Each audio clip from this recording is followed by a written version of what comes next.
Meghan Markle has styled herself as the new domestic goddess of America. There's been talk. I mean, she is on her own planet lately, isn't she? She really is. She's on her own planet. She's the new Martha Stewart. Martha Stewart, of course, the queen of homemaking and domestic entertaining. People have been calling her the new Martha Stewart. Now, I think it's pretty clear. Meghan Markle thought she was about to take over the lifestyle world, sliding into the role of America's new domestic queen. But she made one major mistake. She underestimated Martha Stewart. And now, that quiet little dream Meghan had of being the next homemaking icon, well, Martha just popped that soufflé before it ever left the oven. There was no yelling, no claws out, just a cool, poised moment on camera. And it was all Martha needed to say. I hope she knows what she's talking about. Ouch! That wasn't just shade, that was a velvet-wrapped slap. And it sent a very clear message. Sit down, Meghan, the grown women are talking. Let's rewind. Meghan's been desperately trying to rebrand herself since the royal fallout.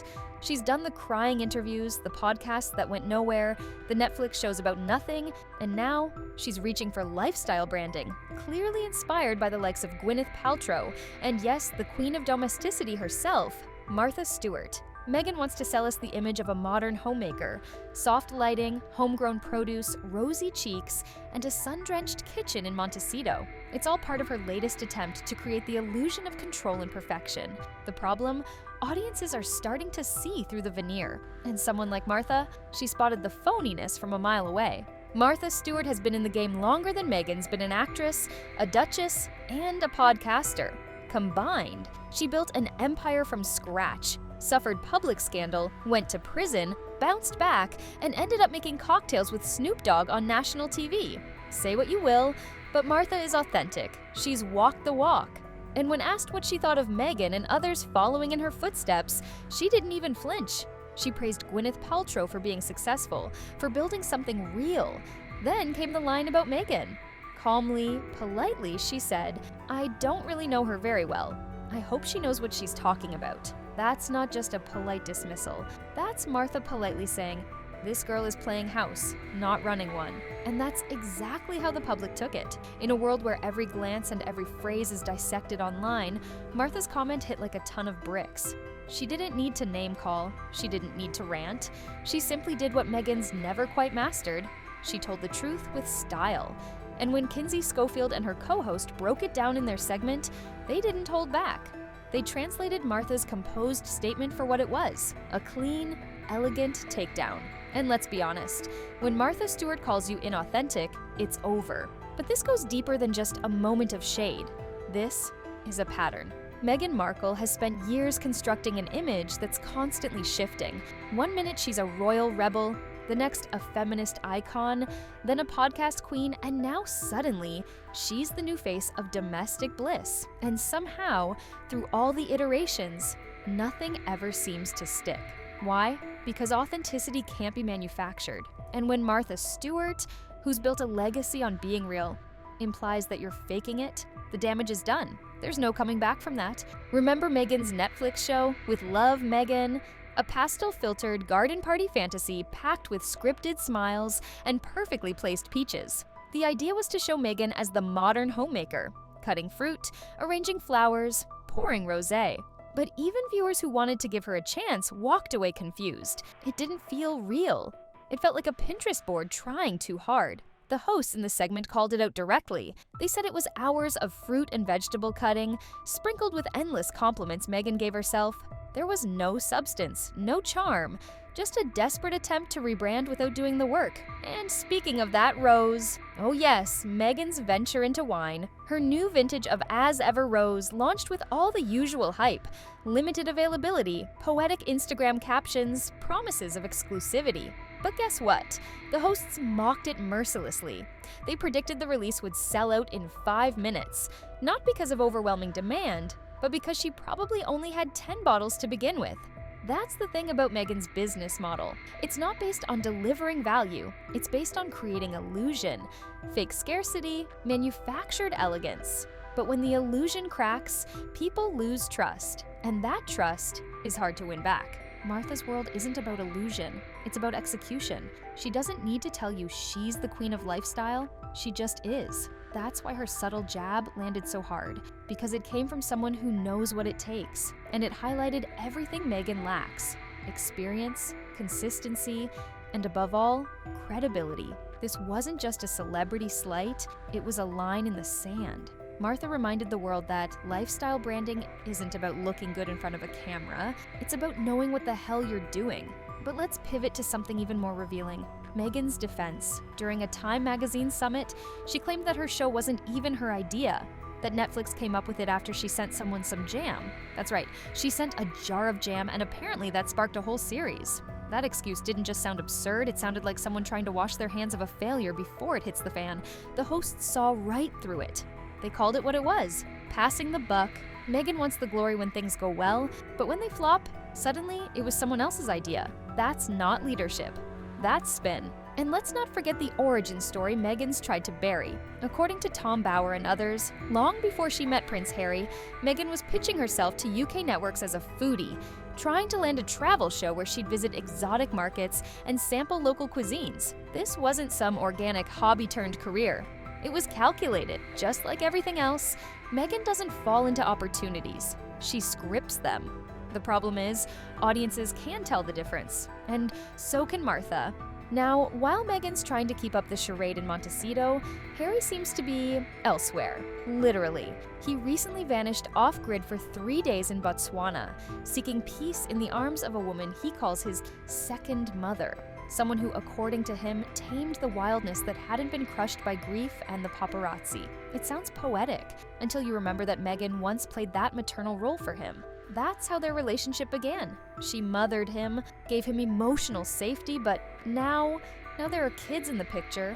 Now Meghan's attention is elsewhere. And Harry, he's running to Botswana to find what he lost. The hosts speculate that Harry might be feeling abandoned, that he's no longer the center of Meghan's nurturing world, and while he escapes to the backwoods of Botswana, Meghan's back home posting about her wine and pretending everything's perfect. That disconnect, it's widening. Harry wants reconciliation with the royal family. Meghan doesn't. He wants peace. She wants press. And now, even in their separate pursuits, they both keep hitting walls. Harry's losing credibility, Meghan's losing relevance. And Martha Stewart's comment, "It's just the cherry on top of the reality check cake." As if that weren't enough, let's talk business strategy. Meghan's brand, as ever, is built around scarcity.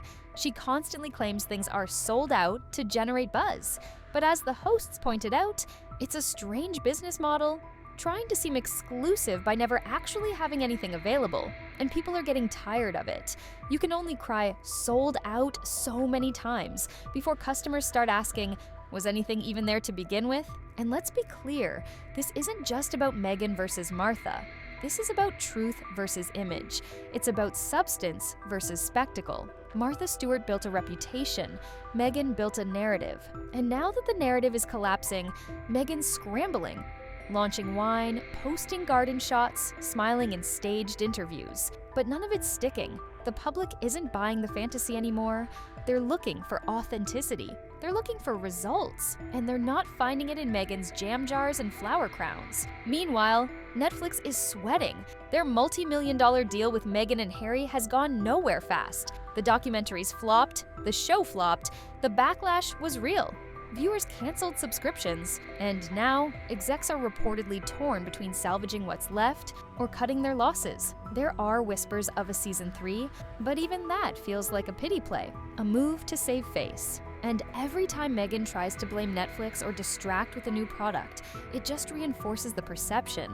She's not in control. She's not authentic. She's just acting. In the end, Martha Stewart didn't need to scream. She didn't need to post passive-aggressive quotes or cry on TV. She just let her legacy speak. And in one cool, calm, cutting moment, she reminded the world what credibility looks like. Meghan Markle may be trying to rewrite the rules, but in Martha's world, you either have the skills or you don't. And if you don't, sit down. And while Meghan's lifestyle queen fantasy crumbles under Martha Stewart's stone-cold subtlety, the public is starting to piece things together. There's a clear difference between building something meaningful and looking like you're building something. Meghan has mastered the illusion. The curated Instagram posts, the carefully lit gardens, the slow-motion tea pours. But when it comes to actual impact, there's a void. Martha Stewart didn't become an icon by romanticizing homemaking. She did it by putting in the work. She taught, she built, she published real books, filmed real tutorials, and yes, she went to prison. And even that made her more respected. Why? Because she owned it. She took her lumps and came back stronger. Now compare that to Meghan. The moment something doesn't go her way, she shifts the blame, changes the story, or pivots to a new project. That's not resilience. That's PR damage control. Take the Netflix deal, for instance. A $100 million contract that was supposed to be the crown jewel of Meghan and Harry's post-royal career. Instead, it fizzled, quietly, embarrassingly. And yet, when confronted about the failure of With Love, Meghan, she told the world it wasn't even her idea. I sent Jam to Netflix and they loved it. That's not inspiring. That's insulting, both to the audience and to the people actually trying to build something real. In the lifestyle space, people don't want fluff anymore. They want connection, they want relatability. And the truth is, Meghan's attempts at authenticity feel like a performance, a playhouse built on borrowed aesthetics. The flower arrangements aren't from her garden, the wine likely isn't harvested by her, and the lifestyle she's selling isn't one most people can access. Meanwhile, she speaks of empowerment and equality while living in a multi-million-dollar mansion, surrounded by nannies and security guards, telling people to take a break and just breathe. It's tone deaf. And Martha, she's seen it all before. That's what makes her dismissal so powerful. Martha didn't have to scream. She didn't have to trash Meghan publicly. She simply said what everyone was already thinking. Authenticity matters, and you either have it or you don't. What's even more telling is that Meghan is no stranger to image rehab. This isn't her first attempt at reinvention. Remember the podcast, Archetypes? It was billed as groundbreaking, as a way for Meghan to reclaim the narrative, discuss labels placed on women, and explore deep, meaningful conversations. Instead, it quickly turned into another disappointment, criticized for being overly scripted, preachy, and lacking originality. Spotify pulled the plug after one season, and Meghan walked away, claiming it had served its purpose. So let's tally it up. The podcast flopped, the Netflix show underwhelmed, the wine launch reeks of exclusivity without substance, and now, even her domestic goddess persona is being publicly questioned by the one woman she was clearly trying to emulate. And then there's the elephant in the room, Meghan's relationship with the press. It's ironic, isn't it? She claims to despise media intrusion. She sued tabloids, criticized headlines, and slammed royal reporting. But now, she's using the very same media machine she once demonized to sell wine, to push products, to rebrand.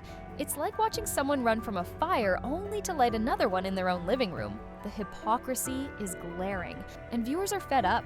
They see the pattern. Meghan only wants media attention on her terms. When it's glowing, she embraces it. When it's critical, she cries foul. And now, the one form of media she couldn't control, Martha's unfiltered opinion, has thrown a wrench in her entire brand strategy.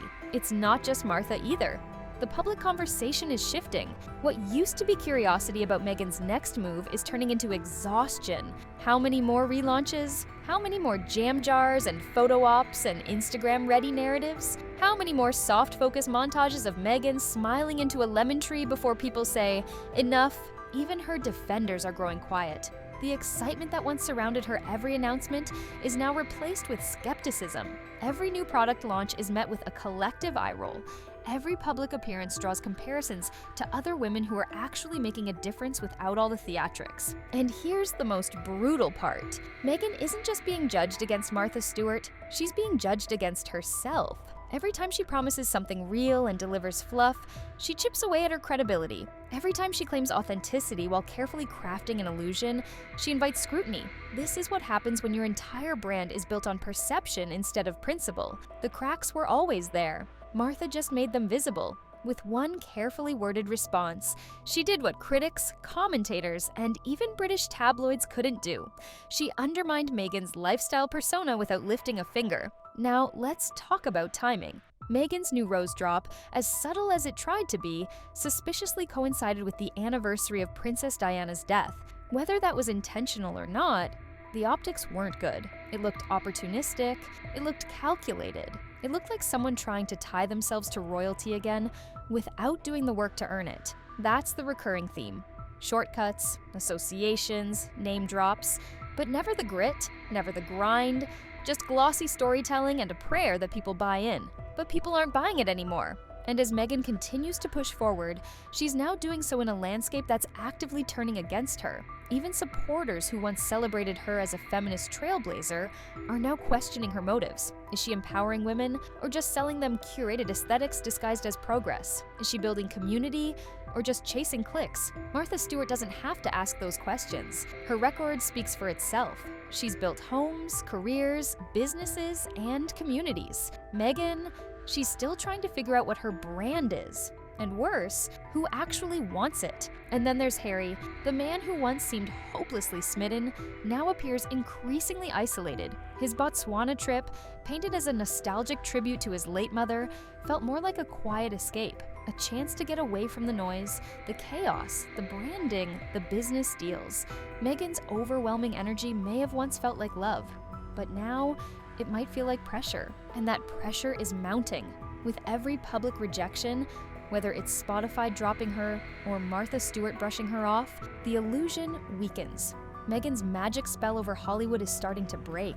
The narrative she tried to script is unraveling, and that's what makes this moment so pivotal. Because for once, Meghan can't spin it. She can't blame Martha, she can't accuse the tabloids, she can't redirect the attention. Martha Stewart didn't attack her, she just told the truth. And sometimes the truth hurts more than any headline. So where does Meghan go from here? Does she double down and release more wine? Launch another show? Try to rebrand again? Or does she finally step back and ask the hard questions? Why isn't it working? Why don't people believe in the brand? Why does every venture feel hollow? The answer is simple. Authenticity can't be faked. You either have it or you don't. And when you pretend to be Martha Stewart in a world where the real Martha is still alive and thriving, you'd better bring something real to the table. Because otherwise,